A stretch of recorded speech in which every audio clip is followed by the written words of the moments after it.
চলো আজকের বিষয় হচ্ছে অ্যানালজি। আমরা অ্যানালজিটা ভালো করে বুঝে নিই আজ এটা কি। দেখো, অ্যানালজি মানে দুটো ভিন্ন জিনিস, দুটো আলাদা জিনিস, এবং সেই দুটো আলাদা জিনিসের মধ্যেই আমরা মিল খুঁজে নেব।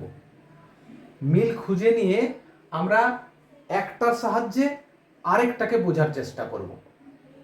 অর্থাৎ এই অ্যানালজি হচ্ছে এমন একটা টুল, যে টুলের মাধ্যমে শিক্ষার্থীদেরকে জটিল বিষয়টা কোনো একটা জিনিসের সাথে উদাহরণ দিয়ে তার মিল খুঁজে তার সাথে তাকে খুব সহজভাবে বোঝানো যায়। তার মানে স্পষ্ট হয়ে গেল, কোনো একটা জটিল বিষয়কে আমরা যদি সহজভাবে বুঝতে যাই তাহলে কিন্তু দুটো জিনিসের মধ্যে আমরা তুলনা করব, দুটো জিনিসের মধ্যে মিল খুঁজে বার করব, এবং সেই মিলটা খুঁজে নিয়ে আমরা দুটো জিনিসকে খুব সহজভাবে বুঝে নিতে পারবো, অর্থাৎ জটিল বিষয়টাকে সহজ করে নেব। এইটাই হচ্ছে, এটাকে বলা হয় অ্যানালজি। ঠিক আছে, দেখো এক্সাম্পল নিচ্ছি আমরা। অ্যানালজি আমরা বিভিন্নভাবে ইউজ করতে পারি, অর্থাৎ তার ক্লাসিফিকেশনটাকে আমরা মানে কিভাবে দেখব। আমরা সাইনোনিম ওয়ার্ড দিয়ে অ্যানালজি করতে পারি, আমরা অ্যান্টোনিম ওয়ার্ড দিয়ে অ্যানালজি করতে পারি, আমরা তার ইফেক্টের ওয়ার্ড দিয়ে অ্যানালজি করতে পারি, আমরা তার অবজেক্ট এবং তার যে ফাংশনটা কি সেই ফাংশনটা দিয়ে অ্যানালজি করতে পারি। অর্থাৎ দুটো জিনিস তোমাকে দেখানো হবে, দুটো জিনিসের মধ্যে একটার কি ফাংশন, তাহলে অন্য একটা জিনিস তোমাকে দিয়ে দিলেও তোমাকে লিখতে হবে যে এইটার কি ফাংশন। তা একটা উদাহরণ দিয়ে তুমি অন্যটাকে খুব সহজেই বুঝে নিতে পারবে। যেমন দেখো, এক্সাম্পল নিয়ে নাও। আমি যদি সাইনোনিম ধরে নিই, যেমন ধরো হ্যাপি। হ্যাপি মানে কি হয়? জয়ফুল, আনন্দ। তাহলে হ্যাপির সাইনোনিম কি হচ্ছে? জয়ফুল। তোমাকে দিয়ে দিল স্যাড, এবারে তুমি তারপরেরটা কি হবে লিখতে হবে। বা হয়তো এইখানে স্যাড আর আনহ্যাপি দেওয়া আছে, এইখানে হয়তো জয়ফুল দিয়ে দিল, তোমাকে তারপরেরটা লিখতে হবে কি হবে। ঠিক আছে, তাহলে এই জিনিসটা বুঝতে হবে যে হ্যাপি এর সাইনোনিমস জয়ফুল হবে, তাহলে স্যাড যদি দেওয়া থাকে তার সাইনোনিম কি হবে? তাহলে আনহ্যাপি হয়ে গেল। এই রকম ভাবে দুটো জিনিসকে, ডিফারেন্ট জিনিসকে আমরা দেখো খুব সহজেই বুঝতে পারলাম যে হ্যাপির সাইনোনিম যদি জয়ফুল হয় তাহলে স্যাডের সাইনোনিম আনহ্যাপি হবে। ক্লিয়ার? এবারে দেখো, অ্যান্টোনিম অ্যানালজি যদি থাকে, তা মনে করো হট দেওয়া আছে আর তার জায়গায় অ্যান্টোনিম দেওয়া আছে কোল্ড। এবারে ধরো তোমার লাইট দিয়ে দিল আর বললো তার অ্যান্টোনিমটা কি হবে। তাহলে আমি এই জিনিসটাকে বুঝবো যে হট, তার অ্যান্টোনিম যদি কোল্ড হয় তাহলে লাইটের অ্যান্টোনিম ডার্ক হবে। তাহলে তোমাকে এখানে যদি ফাঁকা থাকে তাহলে ডার্ক কথাটা লিখবে। আবার এইটা এই ডান দিকটা দিয়ে দিয়েছে, এখানে কোল্ড দেওয়া আছে, তাহলে কোল্ডের অপোজিট কি হবে? হট। তোমাকে এইটা লিখতে হবে এরকম ভাবে।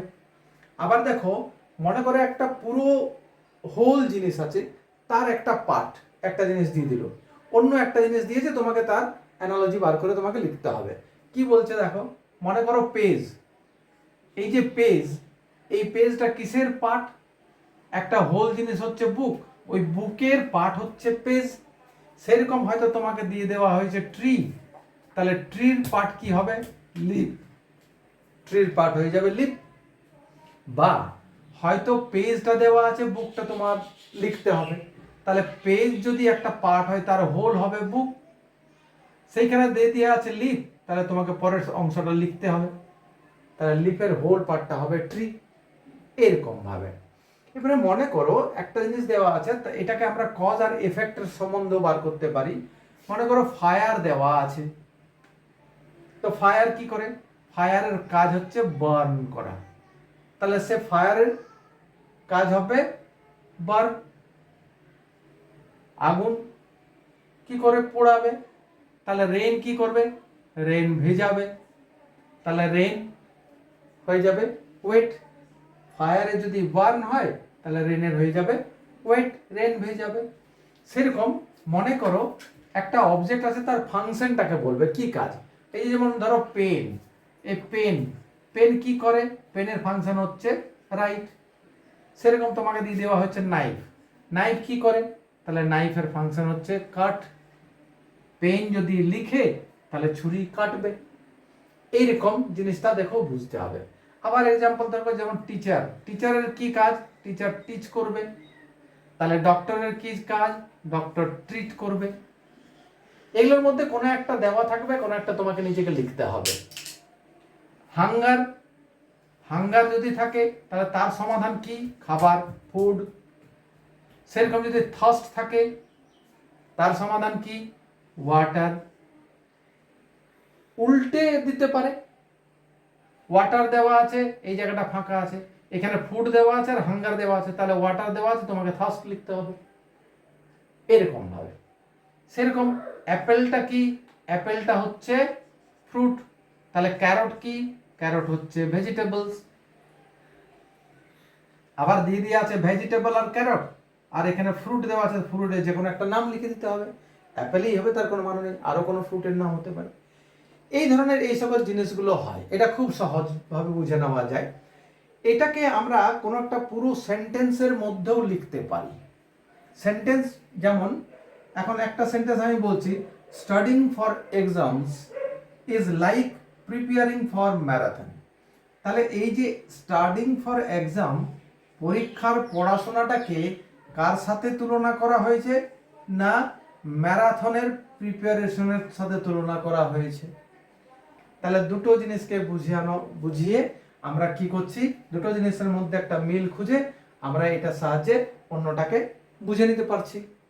সেরকম রাইটিং এ বুক, বই লেখাটা কিরকম? Is like planting a garden.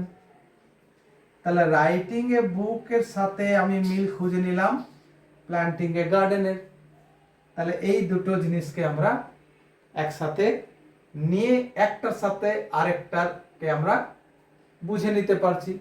তাহলে যখন অ্যানালজি, সেই জিনিসটাকেই বলবো যখন দুটো ভিন্ন জিনিসের মধ্যে মিল খুঁজে বের করে একটার সাহায্যে আমরা অন্যটাকে বুঝি, তখন সেইটাকে বলা হয় অ্যানালজি।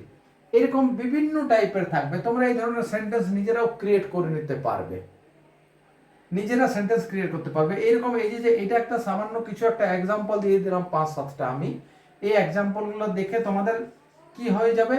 আসল জিনিসটা মাথায় ঢুকে গেলে তোমরা এরকম অনেক ধরনের জিনিস নিজে নিজেই বুঝে নিতে পারবে।